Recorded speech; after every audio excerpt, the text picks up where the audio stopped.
Well, thank you all for joining us today. I'm Joan Benz. I'm the program coordinator for Sharp Again. Um, and the closed captioning is turned on so you can access that. So thank you for joining us for Age Well with a Sharper Brain. We would like to note that the information in this presentation is for educational purposes only and does not constitute medical advice. Please see a licensed and qualified medical professional for your medical needs. If you have any questions, please type them into the chat box and we'll answer them during the Q&A at the end of the presentation. Now I'd like to welcome and introduce our speaker, Steve Ledvina. Steve is a National Board Certified Health and Wellness Coach, founder of Elevate Me Coaching, and is our Sharp Again board chair. Steve is also one of our coaches for the coaching program. Thank you, Steve, for joining us. Of course. Thank you so much for the introduction, Joan. And thanks again for joining everyone. Let's jump into it. So I'll just reiterate what I kind of said to everybody a moment ago. If you have a piece of paper to take notes, just use that to kind of write down little snippets of potential changes that you might want to make in your habits or in your lifestyle as we go. And we will kind of loop back to those notes at the end. So first, a little bit about Sharp Again. Who are we? What's our mission? Our mission is to educate, empower, and support everyone to take an active role in optimizing their cognitive health using scientifically based multi-therapeutic approach. And we'll talk about what that sort of multi-therapeutic approach is. I know it's sort of a complex way of putting it. And why do we do this? We envision a world where dementia can be prevented, treated, and reversed, and where everyone has the ability to remain cognitively healthy throughout their lives. What are we going to talk about today? First, we'll just start with the basics. One of the biggest questions we see from people is, what is normal aging versus what is cognitive decline? What is that kind of pre-dementia? And there's often a lot of anxiety around, is this memory issue that I'm experiencing normal aging, or is this something I should be worried about? We'll jump into some habits and lifestyle about what you can do now to stay sharp. We'll talk about some of the root causes of memory loss, what causes that cognitive decline, what are kind of the risk factors that can lead to dementia. And then, like I said, we want everyone to leave with one or more action steps. So to talk about that first piece, dementia is not normal aging.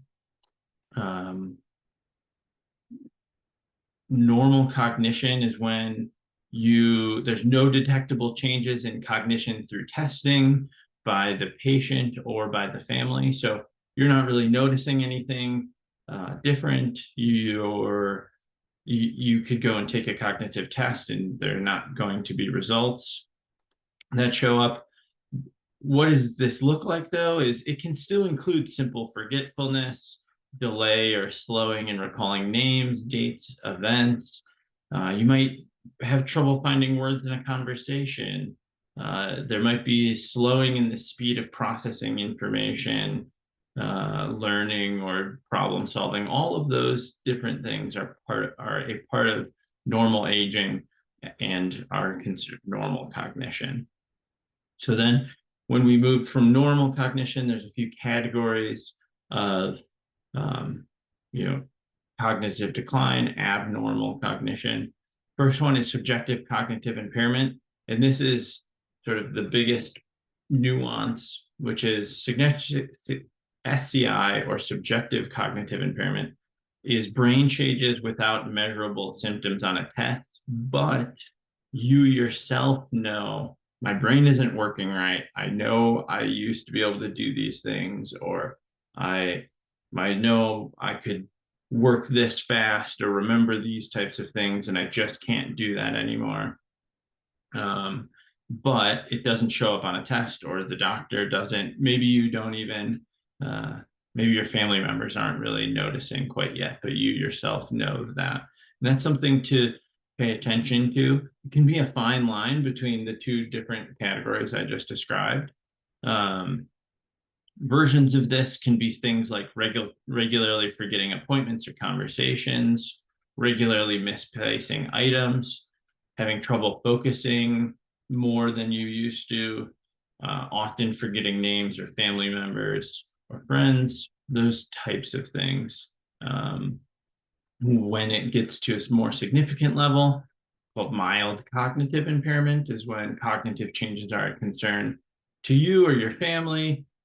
You might have cognitive changes show up on a cognitive test, but you can still live your daily life.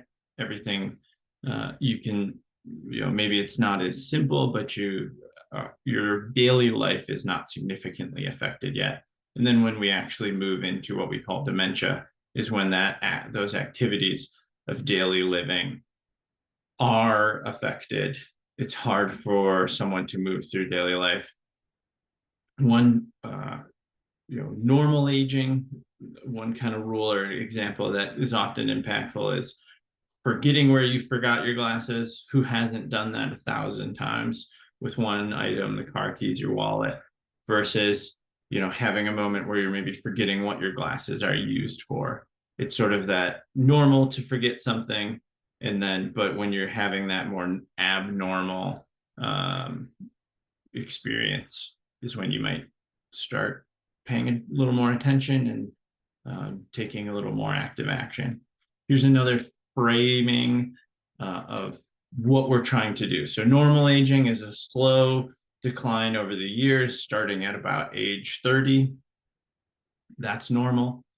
That subjective cognitive decline or preclinical decline is a little bit of an increase in the decline of our cognition. Our goal is to slow this and move this. If we're on this path, we want to move back up to the normal aging. And if we're moving forward, we want to push back a date that we might be having cognitive issues, and we want to avoid getting into the dementia zone. So our goal here is to delay, slow, or stop any cognitive decline. So that's really the core takeaway from this piece is hopefully having a little bit of information about all of that can relieve some anxiety or for you about some normal aging.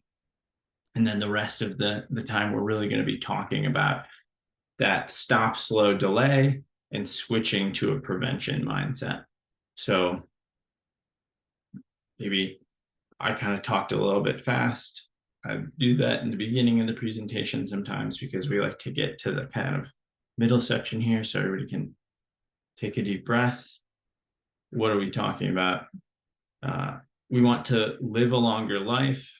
In order to do that, we want to focus on prevention. We know there are many causes of memory loss, and there are a mountain of studies that show different ways, different tools to prevent and slow the progression of cognitive decline, the onset of dementia, and even in some cases, it can be reversed depending on what the causes are. Here's where we can really start taking notes. If you have that piece of paper, the next slide is going to be kind of the introduction to the different categories that we'll dive a little bit deeper into. So what are the lifestyles for brain health?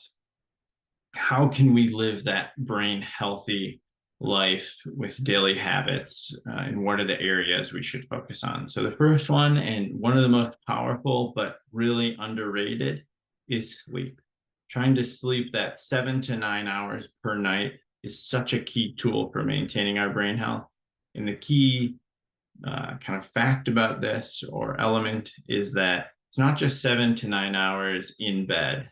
It's actually 7 to 9 hours of sleep, which can often take longer if we take some time to fall asleep or we're waking up multiple times throughout the night.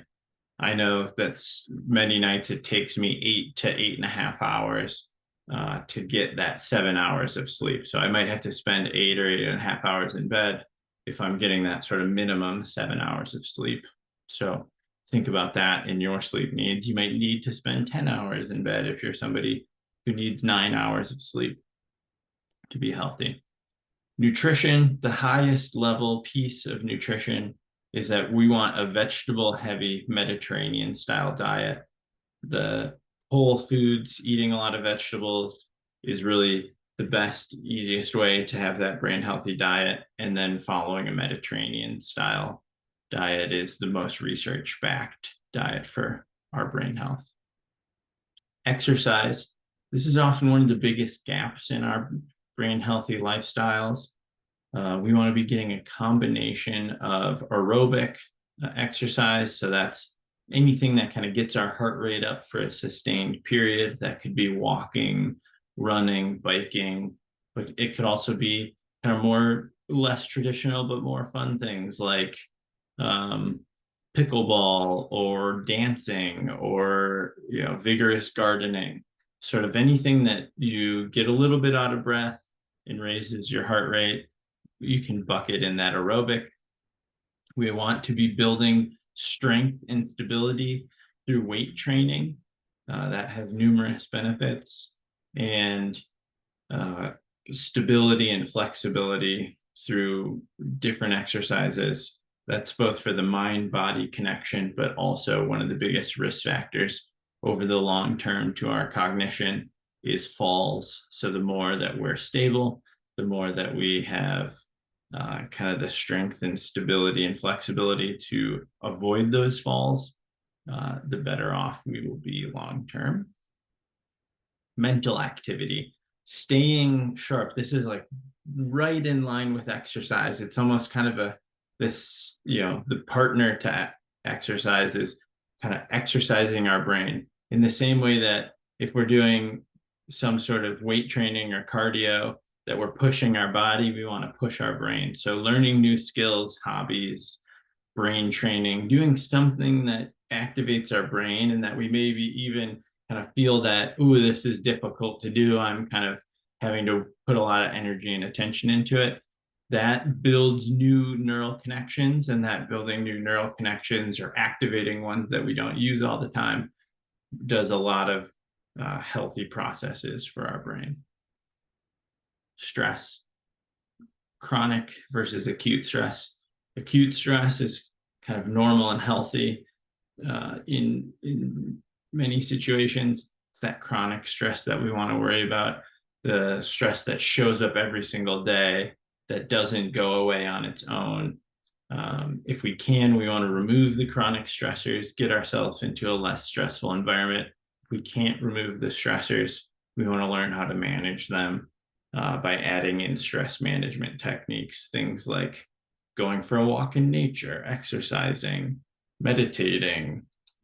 There's a lot of different tools for that work really well for different people. But the key there is if we have chronic stress, we want to address that in some way. And then staying socially active. I think of this sort of in the similar space as mental activity, exercise. We are, as humans, social people, and a lot of our joy in life is social. Loneliness is a really difficult thing to deal with for our mental health. All of those things translate directly to a healthier or less healthy brain. A huge portion of our brain's function is dedicated to social interaction, to navigating social situations, to reading people's faces. A lot of our mental health is connected to those, and mental health has a direct connection to brain health. So staying socially active, finding community, but also in the small ways too, just chit-chatting with the cashier at the grocery store or your barista, or having a 30-second conversation with people in the small ways can have a big impact on maintaining a strong socially active life, and therefore maintaining that piece of our brain health. All right. So we'll kind of circle back to most of these in a few minutes and dive a little deeper into each of them. In the meantime, we're going to talk about some other preventable causes that we won't talk a ton about today, but if you're interested in learning more about them, we have about 10 expert webinars a year, and you can either find expert webinars on all of these topics on our YouTube channel, or just keep an eye on our newsletters and emails about our webinars. And one of those webinars will likely be addressing each of these topics in due time. So, toxins in our food, water, and air, in any environment that we're spending a lot of time, particularly things like work and home, has a big impact on our cognition and our brain health. So addressing those, looking at places where there might be toxins, things like mold or heavy metals, when you aren't necessarily super common for every single person, but for the people who do encounter them, they can have a really big impact on our cognition. Hormones, things like thyroid hormone has a big impact on our cognition, and then imbalances in sex hormones like estrogen, testosterone has a strong long-term impact on cognition. So getting those checked with your doctor and seeing if that might be a contributing factor, or if you're not experiencing symptoms yet, checking into these things to see if they might be a risk factor for the long term. Inflammation is both a direct cause and sort of the way that many of these other causes cause harm. So toxins, one of those strong ways that a toxin causes harm to our brains is by creating an inflammatory response. But we can also have inflammatory responses to things like low-level infections or other sources. That inflammation in our brains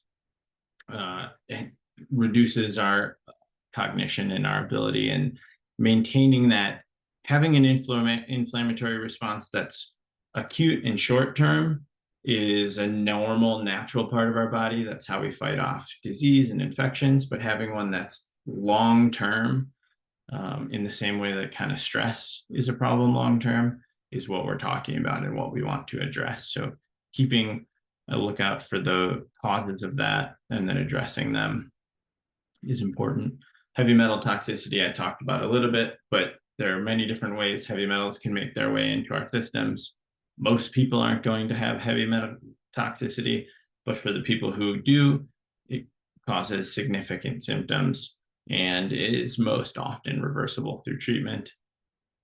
Trauma, both physical trauma, so things like concussions we're talking about, and emotional trauma from life events and experiences have been shown to have significant links to our to declining cognition over time. So making sure if those things are present in our lives, that we're treating them when they happen, especially, well, in both cases, but if we have a concussion, treating that right away and making sure to reduce the damage, and addressing emotional trauma so that it's not creating long-term problems is an important piece of maintaining brain health. And then medication effects. This is always a sensitive topic because absolutely nobody should be making unilateral changes to their medications on their own.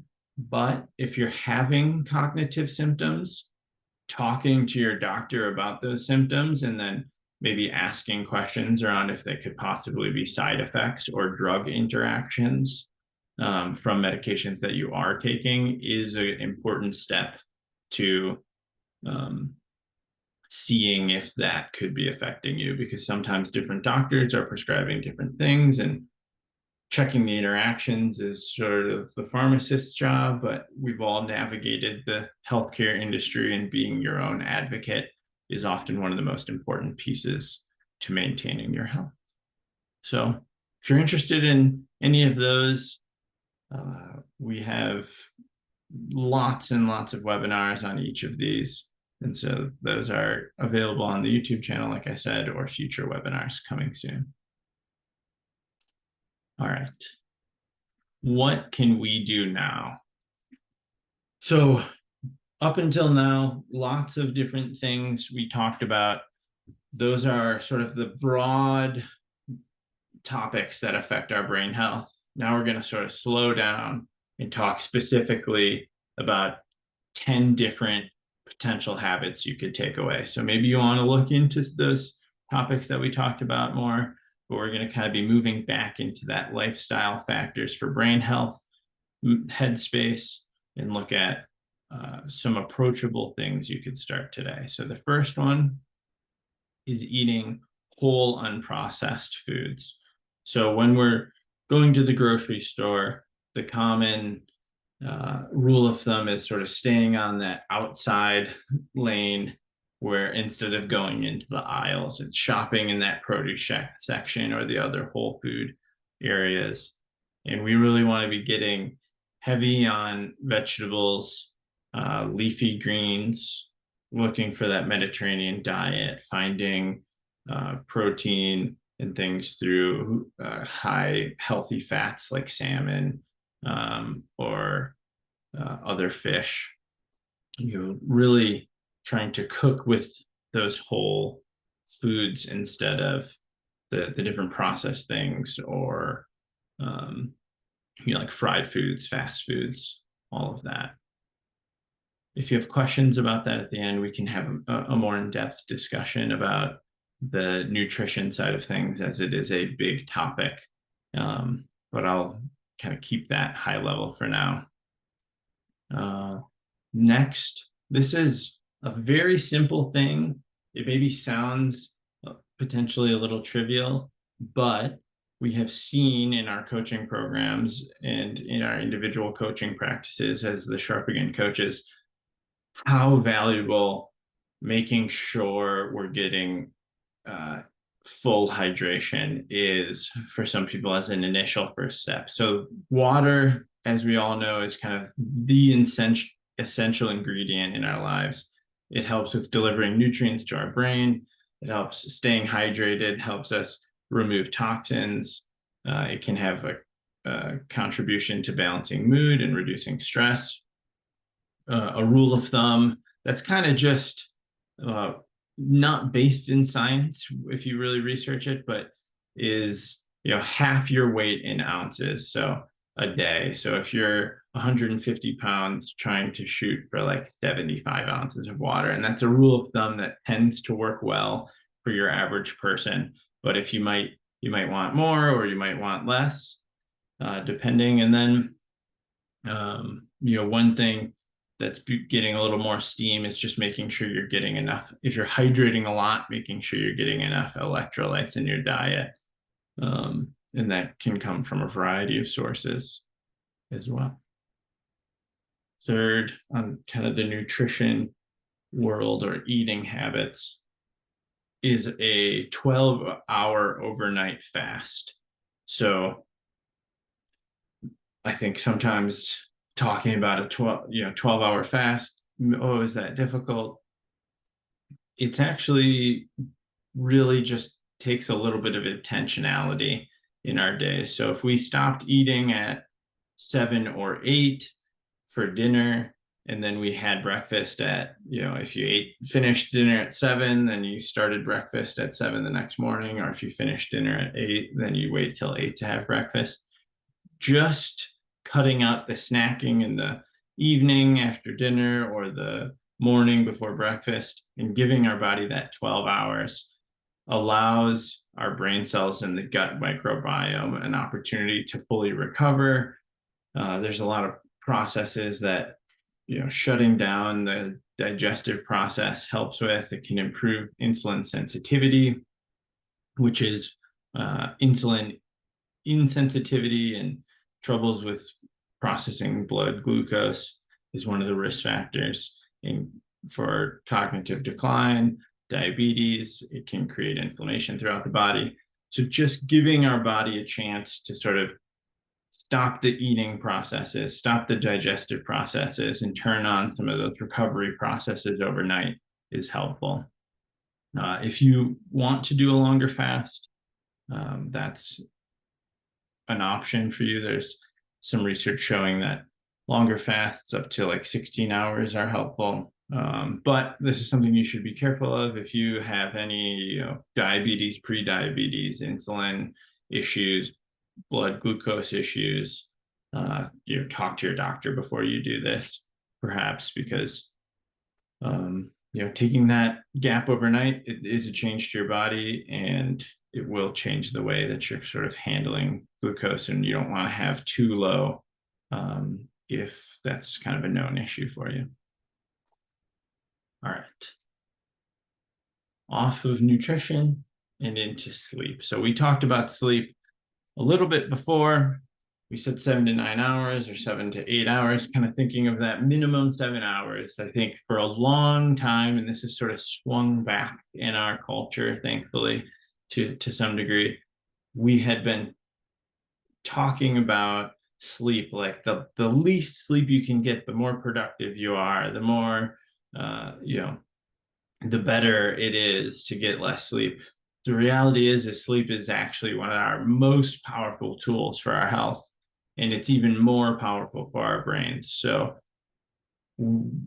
our sleep is when it has a lot of the processes we need to maintain our brain. So one of the big pieces of that happens when we sleep is our glial cells. So they're these cells that kind of shrink down and allow cerebrospinal fluid to flow into the brain and kind of like clean or wash the brain and take away toxins from the brain overnight.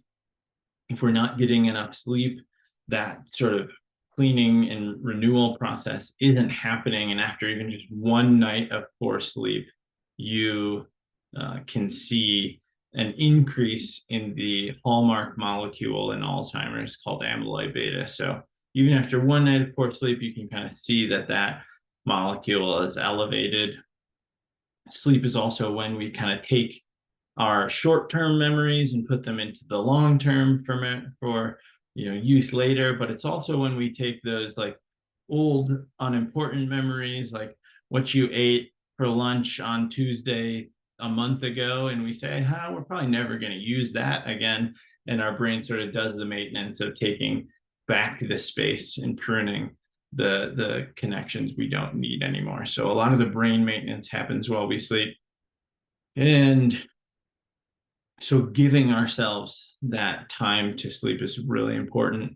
I'll reiterate it. I said it before, but I think it's one of the most valuable things that people don't realize about the 7 to 8 hour rule is it's time fully asleep. It's not just time in bed.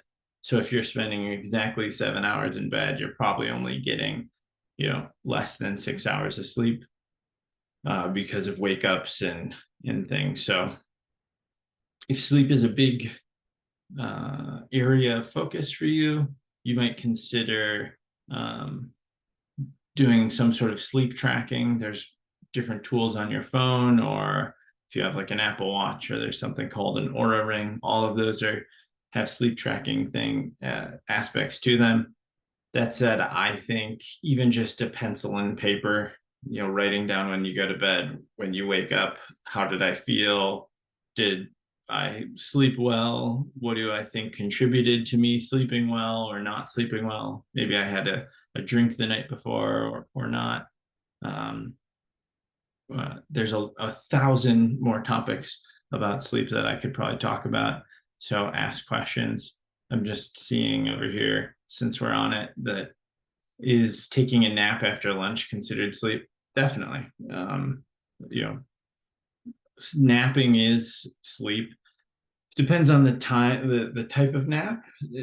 The type of nap would depend on what types of like benefits you're getting from that. If you're really tired, taking a nap is not a bad idea. If you're that said, the discussion around napping is interesting because if you're having trouble sleeping at night, then it's debatable on whether you actually want to nap, because napping might be making it harder for you to sleep because you're sort of reducing your sleepiness during the day. There's a molecule called adenosine that builds up throughout the day and that's what makes you sleepy. It's also the molecule that caffeine blocks. So if you're taking a nap, you're sort of removing some of that sleepiness molecule. So it might be harder to fall asleep and stay asleep. But if you're not getting good sleep routinely, and napping is kind of the only way to get a full, 7, 8 hours within a 24-hour time period, then I think all the sleep researchers would say take a nap. So that's kind of on an individual basis. Talked a little bit about moving on from sleep. We talked a bit about exercise, and you really think of it as sort of a trio.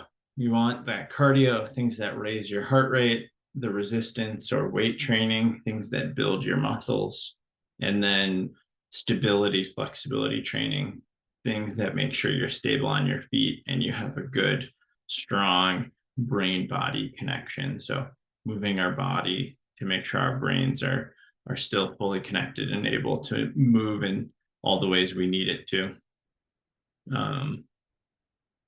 We sort of talked about it earlier, so I'll leave the exercise section with the strong recommendation of finding the things that are fun for you. And that goes really across the board with these.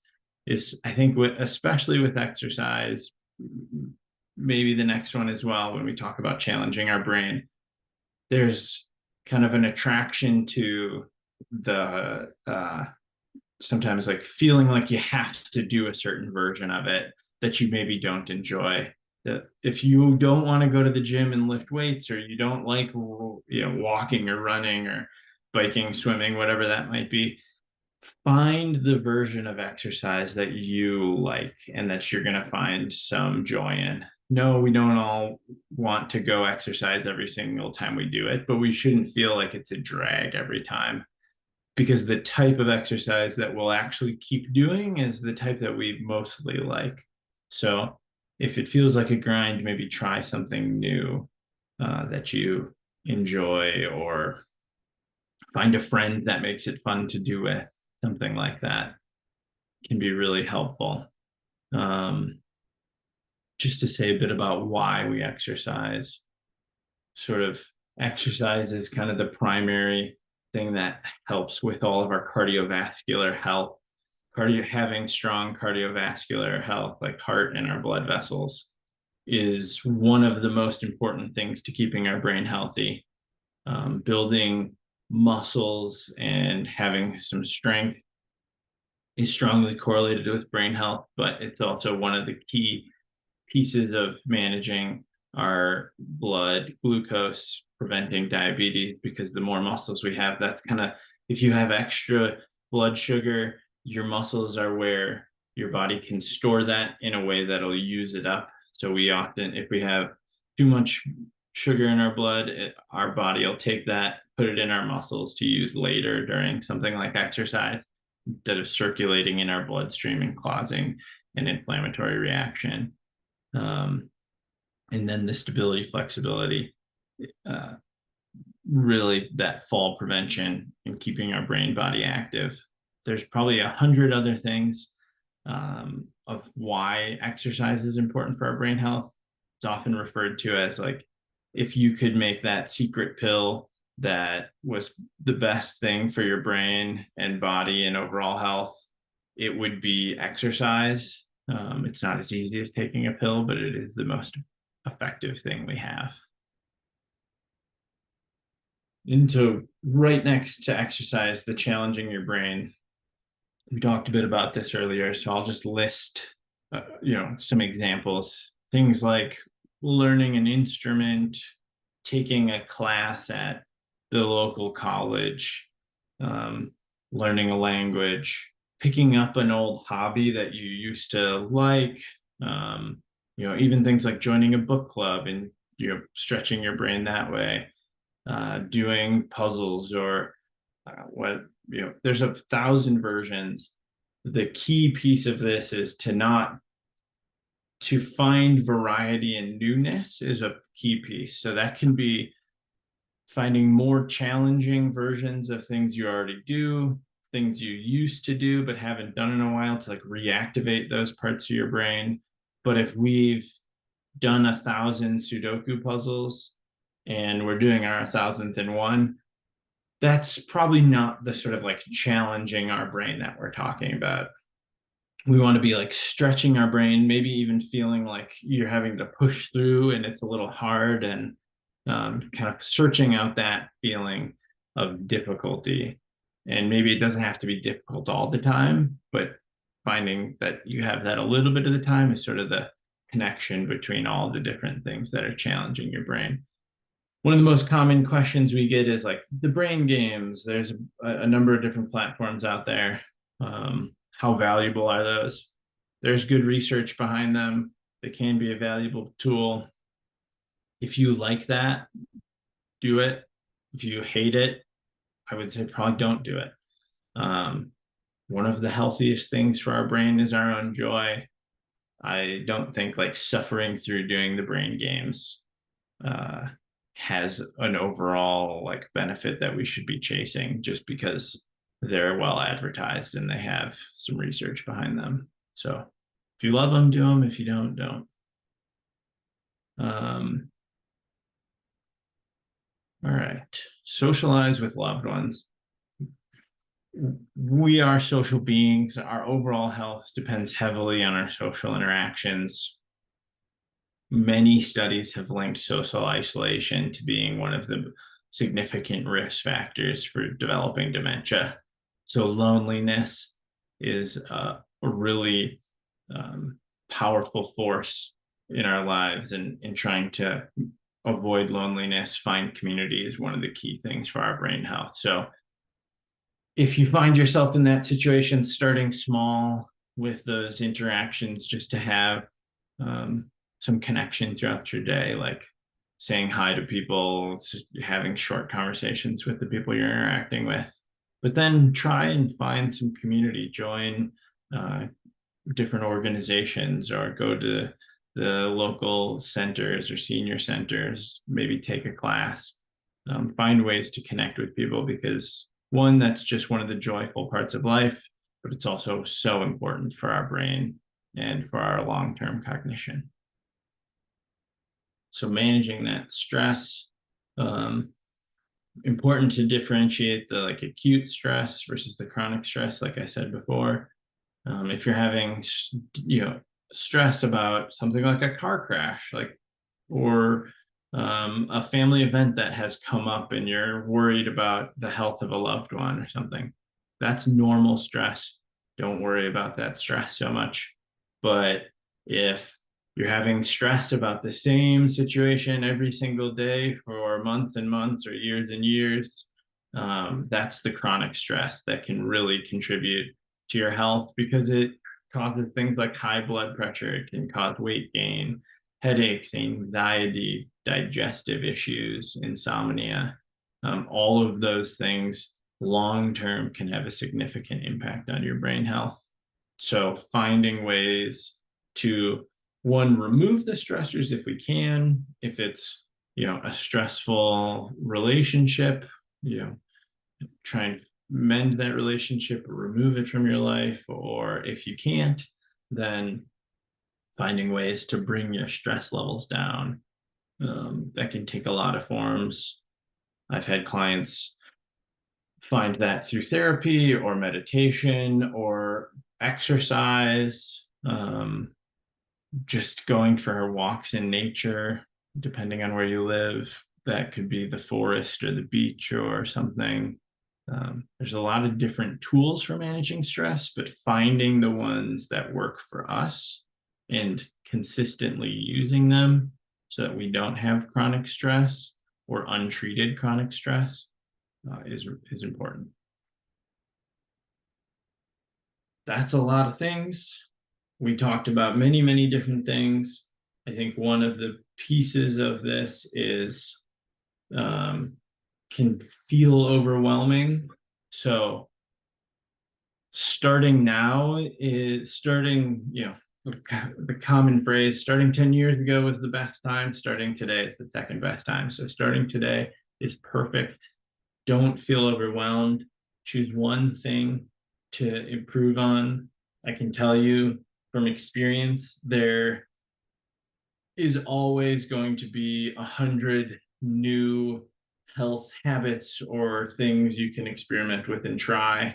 So starting to develop the habit of focusing on the ones that you're working on right now and not worrying about the 1,000 things you could do someday is a really important tool in our health journeys. And then just taking action. A little bit of mediocre action is 1,000 times better than no action. And you'll be surprised at how effective sort of even the minimum level of activity of just doing something over time and doing that something consistently, all of a sudden, a month from now, you'll wake up and say, oh, wow, that really has made a big difference. And if you kind of do that for a while, in 6 months, a year, it can have such a massive impact. So definitely don't need to be perfect.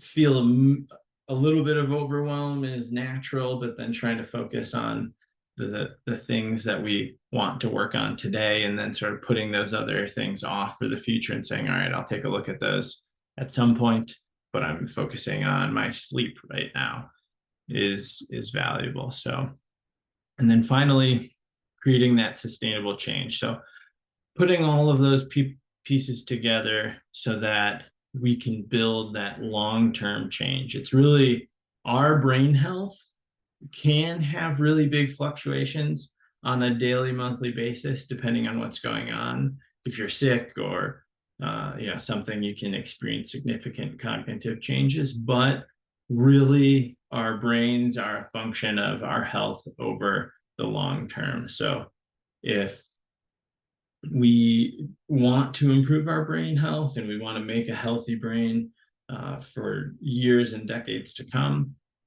having that long-term sustainable change is really the key. What's the key to making it long-term and sustainable? I talked a little bit about it just now, focusing on our habits that we're actively working on, trying to not be overwhelmed. But then beyond those, it's creating a system for change, building a community around you that is also focused on being healthy, finding, being supported by family and friends, our coaching programs and our other programs, and just staying engaged with Sharp Again can be a really good way to do that. So that's something we'll talk about in a minute if we have questions about it. But for now, we are going to kind of do what we've talked about the whole time. So we just went through many habits, many potential changes. And what we want to do is sort of look through that list of things that you thought was potentially interesting throughout the slides and choose one goal or one topic that you'd like to make a change on. So let's say that's sleep. So you might choose sleep as your goal or as your topic, and then the specific goal might be I want to change my sleep from 6 hours a night up to 7.5 hours a night over the next month. And so you want to make it as specific and realistic as possible. Maybe 6 to 7.5 hours is too much. Maybe we start with, even though it's not quite in that range, if you're only getting 6 hours of sleep, maybe we just say, hey, over the next month, let's see if we can go from 6 to 6.5 hours. And then the month after that, we'll try and go from 6.5 to 7. So whatever that most realistic goal, I like to use a month from now as a time frame. You could use a week from now, or you could use 3 months from now, whatever feels right to you. In coaching, we sort of set goals on all of those levels. We say, where do we want to be 3 months from now? And then, all right, what's realistic for a month from now? And then, okay, what are we doing this week to get to those different stages? So I'll let you choose specifically for you, but just write down that goal here I'll give everybody a few seconds to sort of think. If anybody wants to put their potential habit change in the chat, we would love to see it. And then we'll move in a second into the action steps.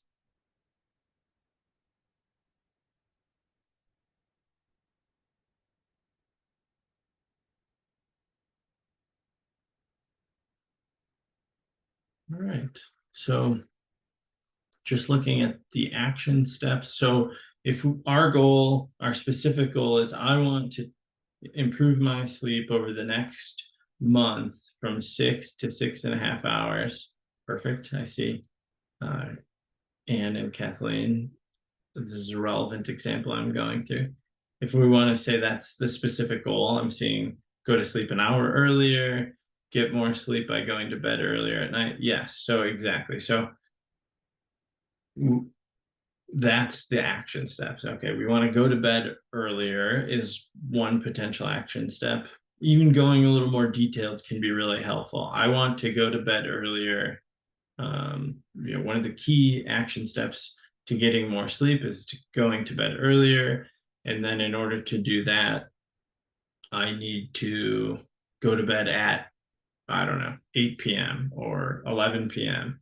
And maybe there's some, now as part of this, one of the helpful things is to think of like, are there roadblocks to you going to bed at 11 p.m.? What normally keeps you from going to bed at when you want? Then this sort of thought process applies to any habit. So if I want to go to bed earlier, am I using my phone? If I want to go for a walk, what normally keeps me from going for a walk or going to exercise? Well, how might I make that easier? So if I'm exercising, can I like put my exercise clothes out? Can I write down my plan to exercise? Nancy and Kathleen are giving good examples for sleep, and that's exactly what I was thinking. Stay away from games on my iPad after 11. Shut off the TV by 10:30. These are, this is kind of the process of making a change. A little bit of forethought in sort of journaling or talking through this sort of thing with a coach or a friend, setting a goal and kind of trying to think of, all right, what's going to stop me? What's going to help me achieve this goal? Is an important process. 5 minutes of thought on a particular change you want to make can increase your chances of success by tenfold. Working in the context of like a coaching group can do even more for many, many changes. So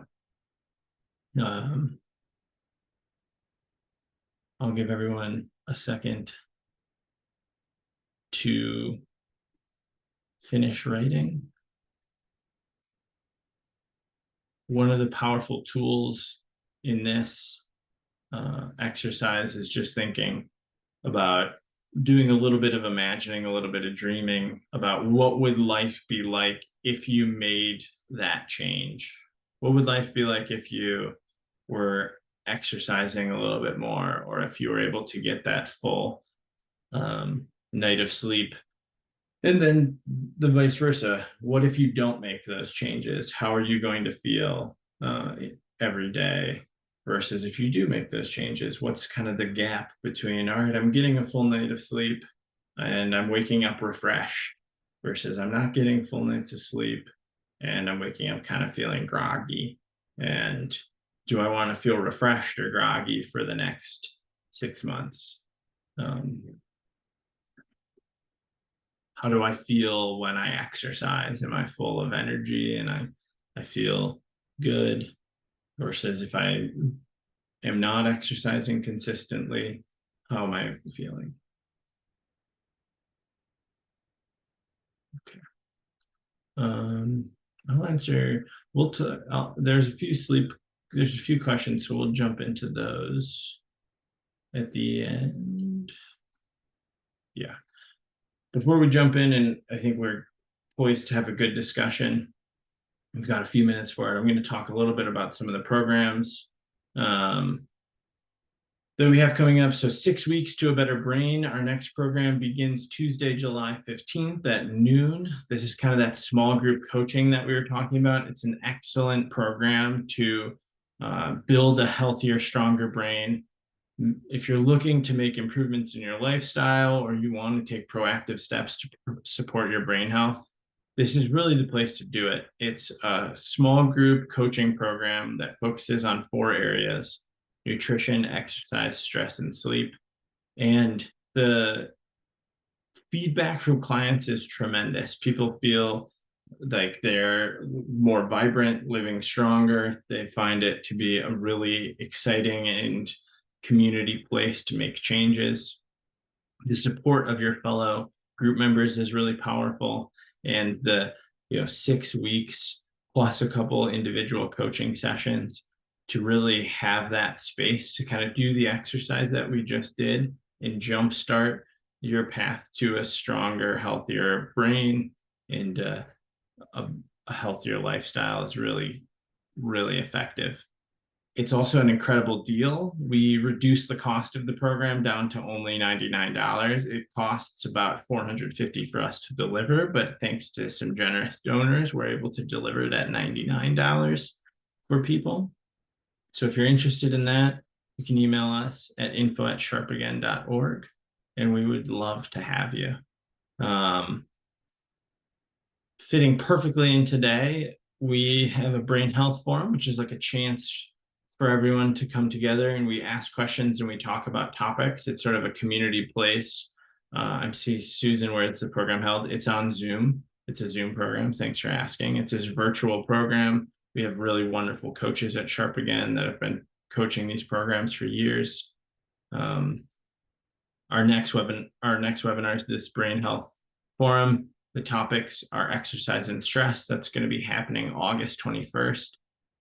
I really encourage everybody to join those. It's a collaborative space for you to have access to experts and kind of ask questions and have discussions around brain health topics. You can bring any question to those. We just try to have themes to generate good discussion around them. But if you have a different a different topic. Other ways to get involved in Sharp Again and take advantage of our resources, visit our website. There's lots of good stuff up there. Definitely sign up for our email lists.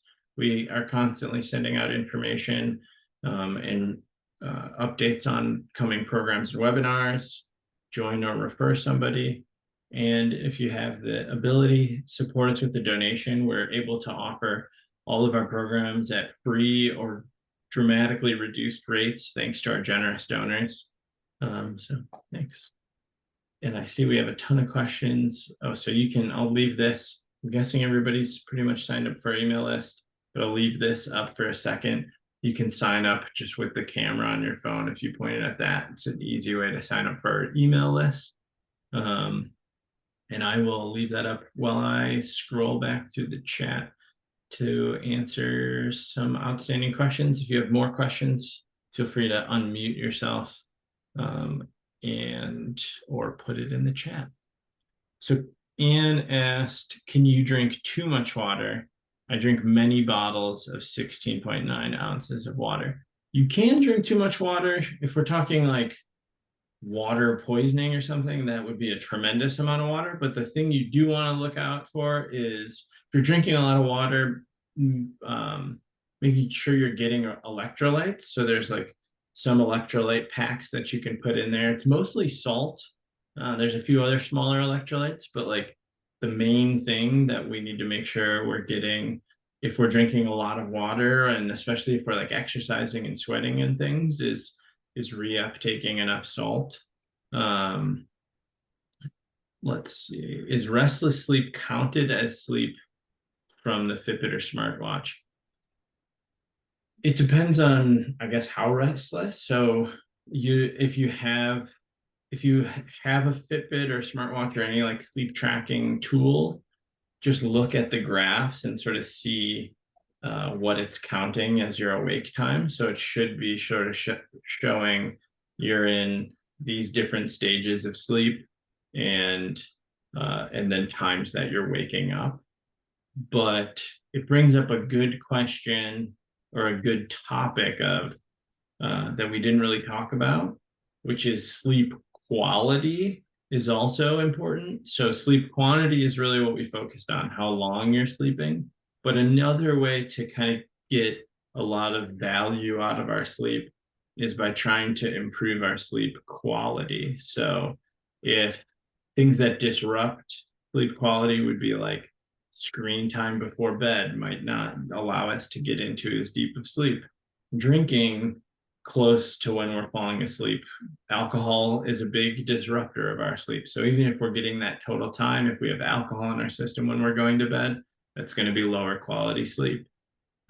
Eating close to bed can have a similar, our digestion, our blood sugar when we sleep can have impacts on our sleep. So different pieces of our sleep hygiene is kind of the word you talk about, making sure that we're doing the right things to promote good sleep affects our quality of sleep. And we can have the better quality sleep, the better sort of we're going to feel more rested. Which computer games are good for brain health? So I kind of talked a little bit about the brain games. There's a couple in there that are research backed.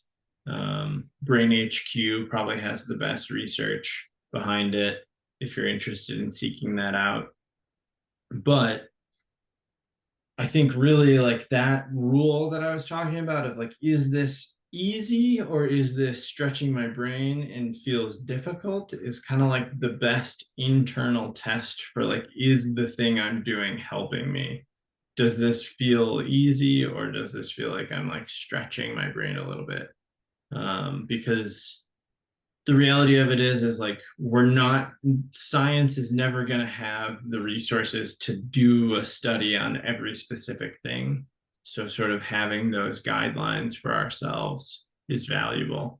Exercise is kind of the same way. That's why I talk about the like raise your heart rate, get you out of breath rule, because we might not see a study for pickleball in our brain health, but if you're getting out of breath while you're playing pickleball, that's great. And if you're having fun, that's great.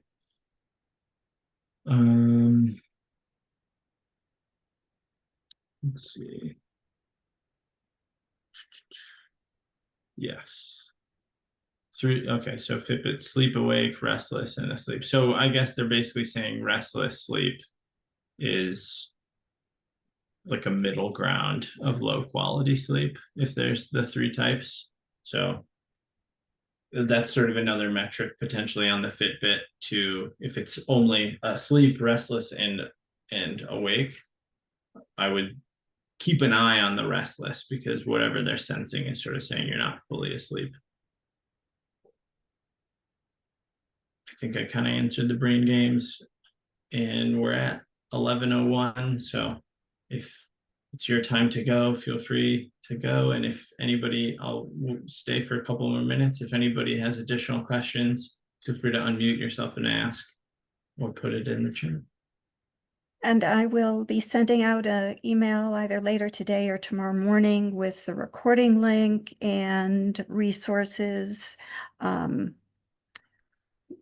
a sleep book by, is it Dr. Gelb? Yeah. That has some good resources. A link to a webinar that Dr. Shelby Harris did for us. She included some interesting resources for sleep tracking. So I'll include that, as well as the program information. Excellent. Well, thank you so much, everyone, for Thank you joining very today. much. And I'm going to stop our recording. perfect.